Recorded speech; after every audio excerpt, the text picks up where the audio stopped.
বোন cement. Cement তো আমরা সবাই দেখেছি, বাড়িঘর তৈরি করতে সিমেন্টের ব্যবহার হয়। তেমনি আমরা অর্থোপেডিক সার্জন যারাও, তারাও এক ধরনের মেটেরিয়াল কেমিক্যাল ইউজ করি, যেটাকে আমরা বোন সিমেন্ট বলি। যখন আমরা অপারেশনের আগে বা পরে রুগীকে বা তার পরিজনদের বলি যে আমরা সিমেন্ট ইউজ করব, তারা বিভিন্ন রকম প্রশ্ন করেন, এই জিনিসটা কি, কেন লাগবে, উপকারিতা কী, অপকারিতা কী।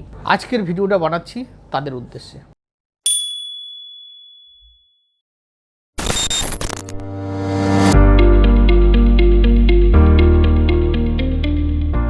নমস্কার, doctor Kaustav Debnath, consultant orthopaedic surgeon. আজকে আমাদের আলোচনার বিষয় বোন সিমেন্ট। এই যে বোন সিমেন্ট আমরা ইউজ করি, এটা বাইরের যে গ্লু সেরকম কোনো জিনিস নয়। এটা এক ধরনের কেমিক্যাল, কিছু পাউডারের মতো জিনিস থাকে, তাতে একটা স্পেশাল লিকুইড মেশাতে হয়, তাতে একটা আঠালো চটচটে একটা জিনিস তৈরি হবে, যার কাজ হচ্ছে হাড়ের সাথে অন্য কোনো জিনিসকে আটকে দেওয়া। সিমেন্টের যে কাজটা, দুটো যে ইটের মাধ্যমে জোড়া তৈরি করা, তেমনি এক্ষেত্রে একটা লিভিং টিস্যু বোন যেটা আছে তার সাথে একটা ইমপ্ল্যান্ট হোক, সেটা যা খুশি হতে পারে, একটা প্লেট হতে পারে, সেটা স্ক্রু হতে পারে, সেটা একটা প্রসেস হতে পারে, সেটাকে আটকে রাখতে এবং বহুদিন আটকে রাখতে এটা সাহায্য করে। আরেকটা ক্ষেত্রে এটা ব্যবহার হয় হাড়ের মধ্যে, যখন কোনো অপারেশন হচ্ছে সেখানে কোনো যদি গ্যাপ থাকে বা উঁচু নিচু থাকে, তখন সেই গ্যাপটাকে ফিল আপ করতেও বোন সিমেন্ট আমরা ইউজ করি।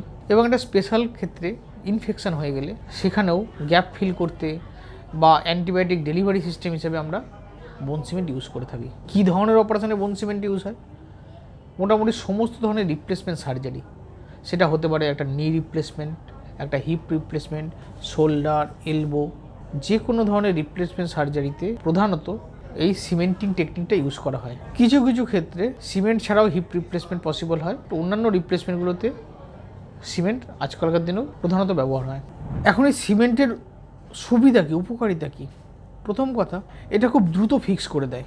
যদি আনসিমেন্টেড একটা ইমপ্ল্যান্ট রাখা হলো, সেটা শরীরের হাড়ের সাথে ঠিকভাবে জোর যেতে কয়েক সপ্তাহ সময় লাগে, এখানে মাত্র 5-10 মিনিটের মধ্যেই সেই স্টেবিলিটিও দিয়ে দেবে। এটা সবথেকে বড় অ্যাডভান্টেজ।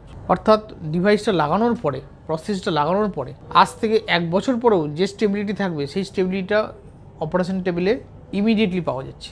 অনেক বছর বা অনেক দিন, অনেক সপ্তাহ, মাস ওয়েট করতে হয় না।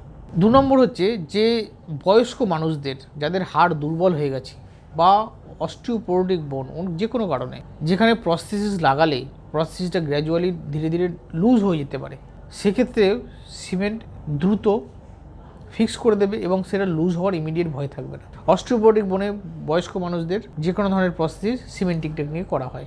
তৃতীয়ত, এই যে টেকনিক সিমেন্টিংটা প্রায় 50 বছরের উপর ধরে ব্যবহার হচ্ছে, এত বছর ধরে এত সার্জন সারা পৃথিবীতে ব্যবহার করছেন, এটা একটা ওয়েল অ্যাকসেপ্টেড টেকনিক।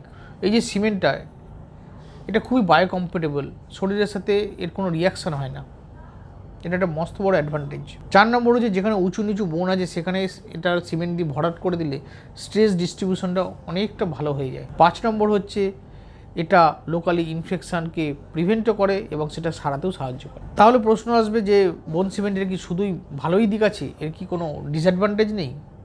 আছে। যেমন ধরুন, সিমেন্টিং করা হলো, ফিক্স করে দেওয়া হলো, কিন্তু একটা সময়ের পরে, কয়েক বছর, অনেক বছর পরে ধীরে ধীরে ধীরে ধীরে এই সিমেন্ট হাড় থেকে আলাদা হতে, লুজ হতে শুরু করে। আনসিমেন্টিং প্রসেস যত বেশি দিন চলে, সিমেন্ট ডেফিনেটলি তার থেকে আগে একটু হলেও লুজ হয়ে যায়। তাই এটা প্রধানত বয়স্ক মানুষদের জন্যই ব্যবহার হয়।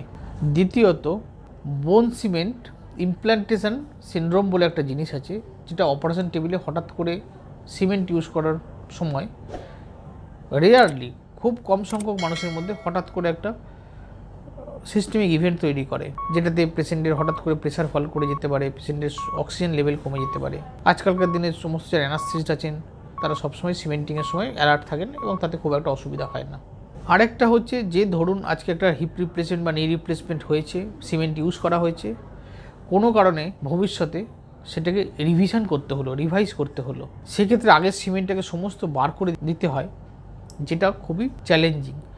তাই রিভিশন সার্জারি সিমেন্টিং টেকনিকে করা থাকলে পরবর্তীকালে সার্জারি করাটা একটু অসুবিধাজনক হয়। তো আজকে আমরা আলোচনা করলাম বোন সিমেন্ট জিনিসটা কী, এর উপকারিতা কী, কোথায় ব্যবহার হয়, অপকারিতাই বা কিছু আছে কি না। তো এর মাধ্যমে অপারেশনের আগে বা পরে যে সাধারণ প্রশ্নগুলো রোগী এবং রোগীদের পরিজনদের মাথায় আসে, সেগুলো উত্তর দেওয়ার চেষ্টা করলাম। আপনাদের আরও কোনো প্রশ্ন থাকলে আপনারা কমেন্টে জানাতে পারেন। নমস্কার।